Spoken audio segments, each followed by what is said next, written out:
All right, we've got Eric Jarinko, general manager of the Greenville Drive, on the show, and apparently my former neighbor. We were just talking off camera here, and pretty crazy. It seems like Eric and I grew up very near each other. So thanks for joining the show, Eric. Yeah, absolutely. I guess it's a small world. One, I've always thought the baseball community is a small world to begin with. You kind of know everybody as you get into this business or get to learn everybody. But yeah, to tell someone you're from Harleysville, Pennsylvania, and find out they grew up there too is, I think, unheard of. Yeah, it's wild, and some of the similar stories around Jamie Moyer and stuff. So you obviously grew up around the Philadelphia area. I'm sure played sports, but how did you get into baseball specifically? And then maybe how did that leverage itself into what you're doing today? Yeah, I mean, I think like most young boys growing up, played little league, played high school baseball, had dreams of playing professionally one day, but when you're 5'7" and not very fast, those dreams come to an end a lot sooner than for most. But no, I had a really, I'd say it was a pretty solid career at Souderton High, and had offers to play Division II, Division III, and kind of turned those down.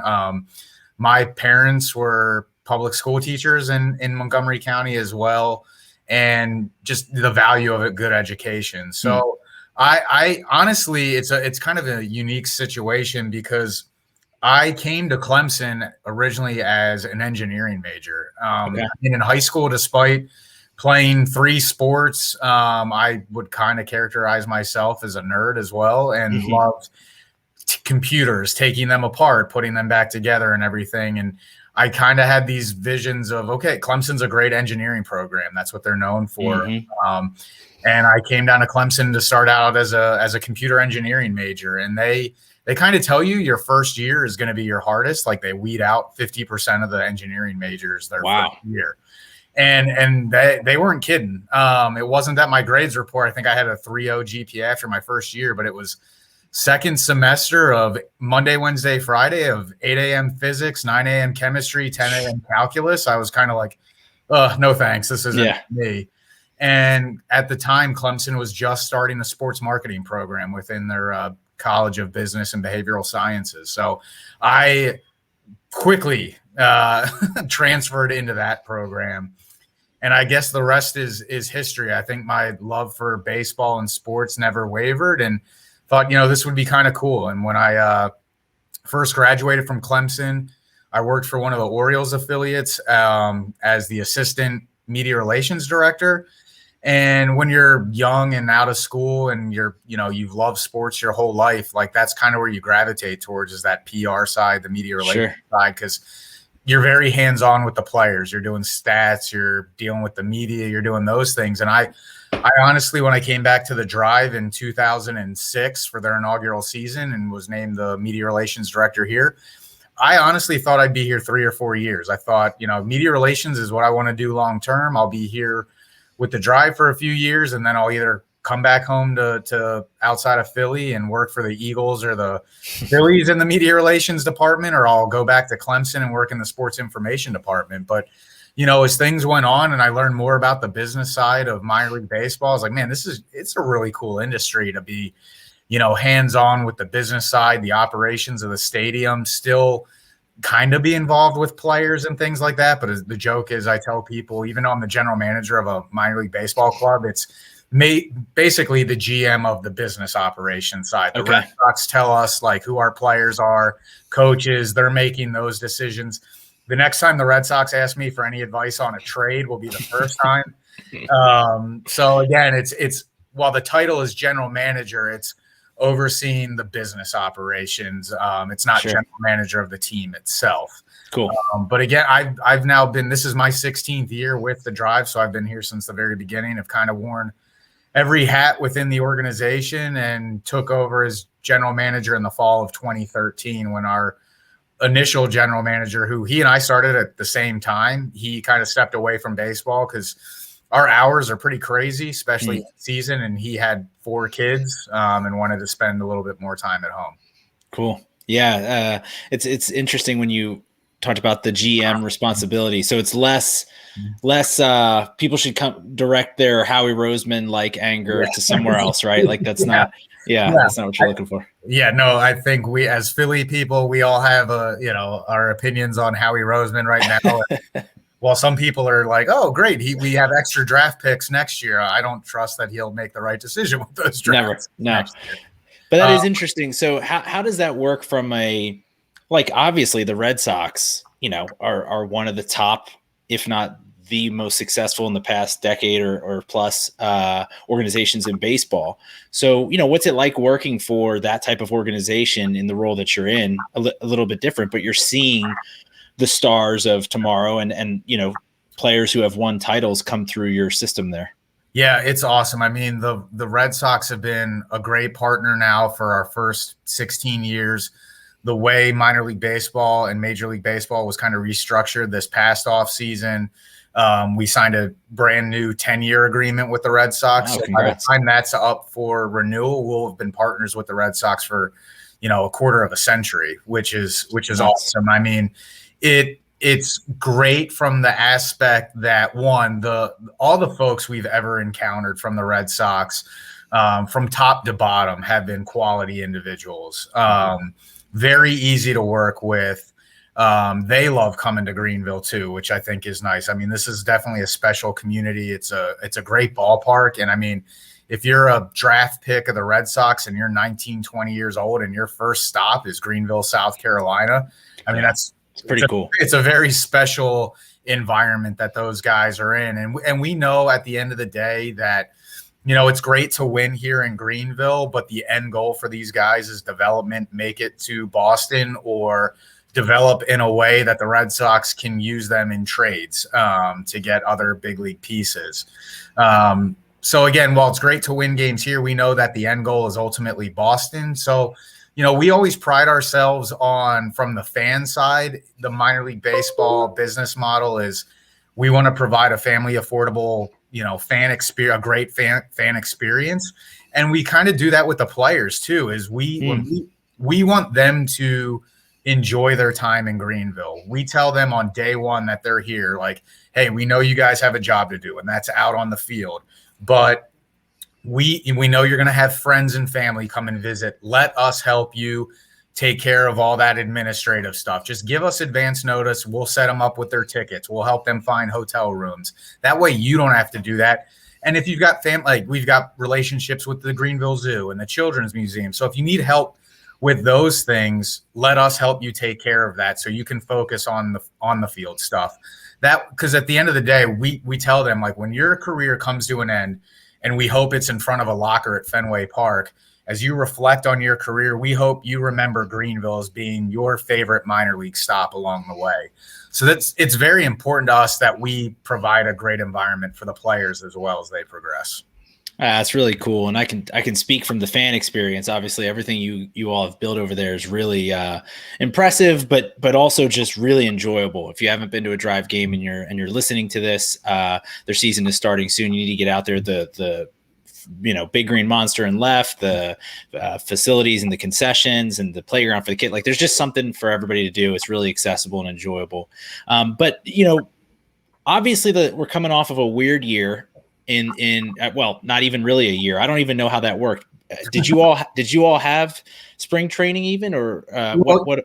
Yeah. In theory, yes. I mean, because all the players within the Red Sox system report to Fort Myers, Florida, kind of at the same time. The big league guys get there kind of right around Valentine's Day, and then all the minor leaguers are kind of a couple weeks behind. But in a normal year, yeah, they're all down there together. So when everything was put on hold, I guess it was March 12th of 2020, all of the guys were down there. I think actually our owner and I and our VP of marketing had just been down for a day trip to go over some stuff, some long-term planning sessions with the Red Sox personnel. So we had just been down there probably 4 or 5 days before everything got shut down. And when it first got shut down, none of us could have predicted what ultimately happened. I think we were all kind of like, okay, there's this virus going around.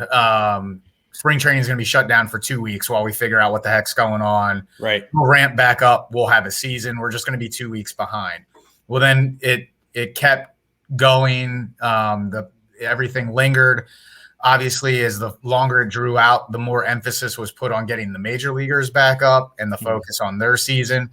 So, we were putting plans in place. We knew, okay, we're probably going to have to do, social distancing was brand new to us March of 2020. And we're like, okay, when we have a season in 2020, we're probably going to have to do some type of social distancing. So what does that look like? So we like to be very proactive. So we had all these plans in place when we thought we would have a season. But as things, dragged on, we were kind of like by I'd say middle of May, late May, we were like, at this point, there's no confirmation on the major league season.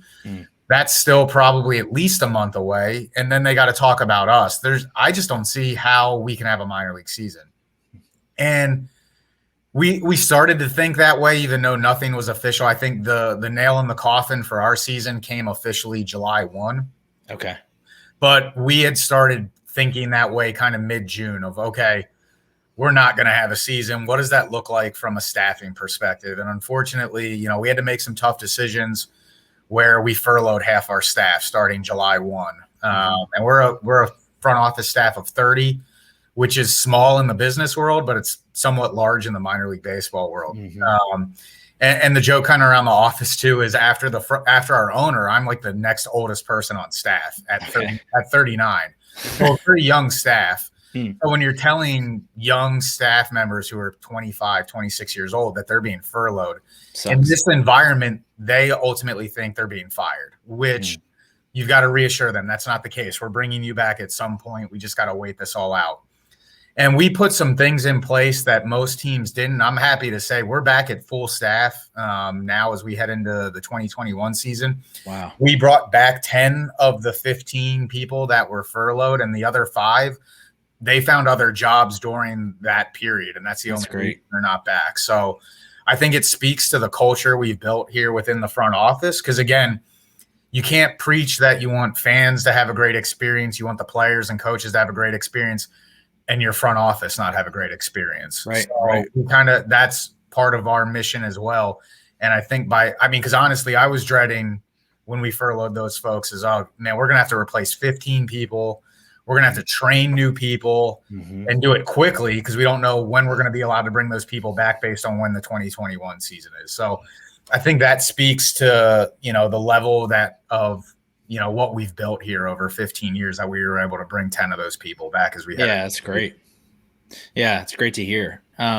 So how did that work because they've had this like very, kind of shady or not shady, but it's just like no one knows what's going on in this like Area 51 alternate site that all the major league clubs are talking about. So is that are your guys there currently? Are they getting ready for the season? Are they here now? Like what's going on? The plan, in a perfect COVID world, I guess you would say, is when they started spring training, I guess a month and a half ago, rather than doing the usual way of bringing all the guys together, because there's about 250 players plus coaches per major league club. If you think about it.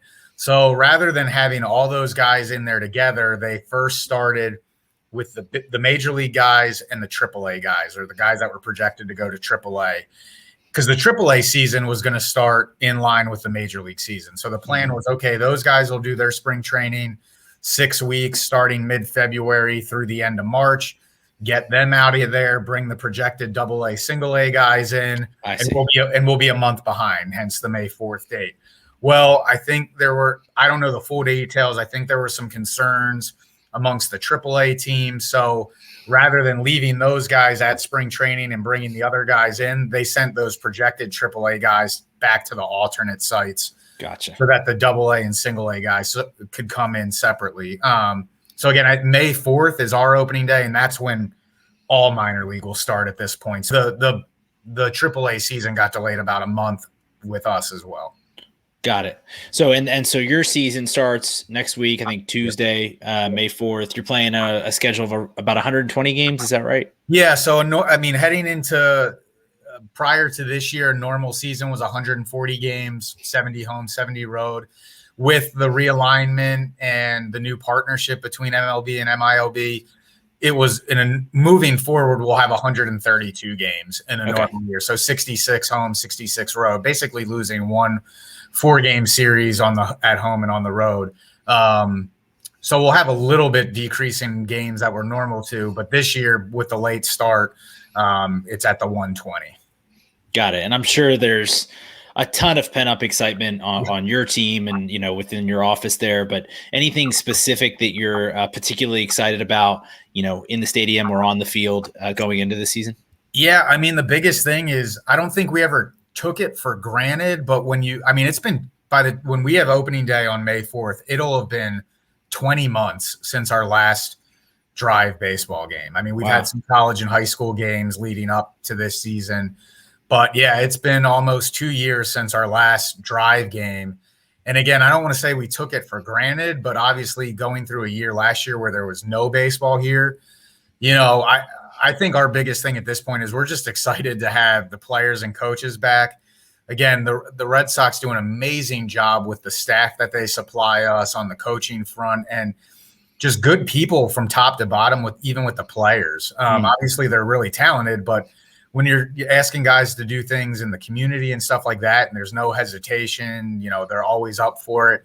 It just speaks to the quality of personnel that they get. And I mean, we haven't seen these guys in 2 years almost. I was talking to our manager just the other night on, some of the protocols we have to have in place this year to at least begin the year. But again, I think we're really excited to have baseball back, welcome the players to Greenville because we love to show off this community. And then at the same time, we haven't seen our fans in 2 years almost. And a lot of those folks have been season ticket holders since day one. So they almost become an extension of our staff or an extension of our family. And again, we haven't seen those folks in almost 2 years. So that's what we're really excited about is just welcoming people back to the ballpark, even though to start the year, we are kind of on a capacity limitation, but we think those will ease as the season goes on. And by the end of the year, we'll be back to total normalcy. But again, the alternative is another 2020, which no one wants. Yeah, no, absolutely. I'm super aware of when the last drive game was because I was at it. I had moved back to Greenville like 2-3 days before, went to the last game, and we lived on Rhett Street, which is like 2 blocks from the stadium. So I had all these plans of walking to games all summer long, and it's a small sacrifice compared to what most people had, but definitely feel like something was taken from me. Yeah. We've since moved a little further out of town, but very excited for the season coming up. So that's great to hear. And obviously, we're excited to see some games. I have to ask you on a personal note. I know we talked a little bit about the Philly connections there. Is there any Philly sympathy, left inside there, or is it all Red Sox now? I honestly am still a diehard Philly sports fan across all the 4 major sports. Live and die with them. I mean, I think my joke has been too. It's amazing how much I guess I've turned into my father watching the Eagles on TV, yelling at the TV on Sunday. We all do. But it's great. I mean, Gather Greenville is a block away from the stadium. I mean, you talk about a small world is the owner of Mike's Cheesesteaks inside of Gather. One of my close family friends who is almost like family, so I would call them aunt and uncle. That family member friend was his wrestling coach in high school. Oh, wow. So, I mean, it's almost like Philly is here. I can go on Sundays during the football season, pick up my Mike's cheesesteak, take it back to the house and yell at the TV watching the Eagles here in Greenville, South Carolina. But no, I mean, we have a group text with a bunch of friends at home and we're always talking Philly sports. And honestly, it'd be interesting if the Phillies and Red Sox ever met in the World Series. Because honestly, my allegiance is to the Phillies, but cool story is, anytime the big league club wins a World Series, the owner and general manager of each of the minor league affiliates get their own World Series ring as well. Oh, man. So it was my first one in 2018. So I do have a Red Sox 2018 World Series ring with my name on it and stuff like that. That's awesome. So again, it's like if the Phillies and Red Sox ever met in the World Series, is it you root for the team you grew up rooting for, or you root for another World Series ring to add to your collection? I think you'd be pretty torn. I would just like for that to have to even be a thing you have to deal with. Like if the Phillies can make it that far. Almost happened in 08. We thought the Red Sox were going to be there in 08. So, well, yeah, hopefully we'll get to see that happen. Well, Eric, really appreciate you coming on and talking some drive baseball with us. Again, season starts May 4th. Go get your tickets. I guess, is it greenvilledrive.com? I should have looked that up. Okay, yeah, cool. The website's the best spot. And kind of with everyone, I mean, everything, we're trying to limit as much contact as possible. So online tickets, printed home tickets to your phone is the best method this year. And that's all available on the website. Awesome. Well, we appreciate you coming on, and best of luck this season. Thank you. It was great. I appreciate you guys having me on. Yeah, no problem. All right, let me just finish this real quick.